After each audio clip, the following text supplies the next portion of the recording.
नमस्कार, आप सबके स्वागत बा more YouTube channel, Facebook page और टिकटॉक रील्स में।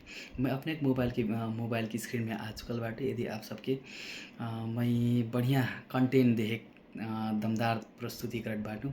वैसे हमन गाँव समाज में रहल लोकल नींबुआ के बारे में आज मैं बात करे जात बाटूँ। ओकर फ़ायदा कौन सी बा नहीं, ओके फ़ायदा का ले सके ओकर में कैसन-कैसन चीज़ रहत कहि के।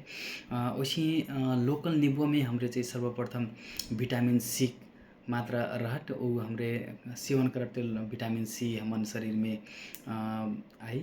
और दोसर रूप में हमरे कहे ते पाचन शक्ति बढ़ाना ओमे में एकदमै बढ़िया तत्व रहत। शरीर के रोग प्रतिरोधात्मक क्षमता बढ़ाना काम करत नहीं, एकदमै बढ़िया बा उहो। अनि शरीर के डिहाइड्रेट वैसे जोगाना फिर काम करत। ये चीज़ माने का हो मैं अपने बताई दूँ। जैसे कि पानी कम पीना के पानी नहीं पीले के कारण से शरीर डिहाइड्रेट हो जाइले चलदेट। ते पानी की मात्रा फिर उ पूरा करत काहे से आमिल कुरु खइबटे शरीर में पानी ढेर पिया देत निते उहेक मारे ओकर काम फिनु नेबुआ कहि के करत। अनि छालक लागि फलदायी रहत के एकदमै बढ़िया छाला होइ जात। जैसे कि खइबटे ग्लो आइट कहेलन नहीं, चमक रहत कहेलन वैसे चमक फिनु हमरे नेबुआ में से पा सकब खोइ।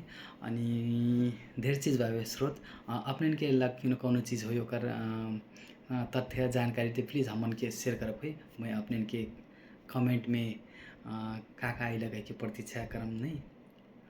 इतने कट मैं यहाँ से विदा होइलु। नमस्ते।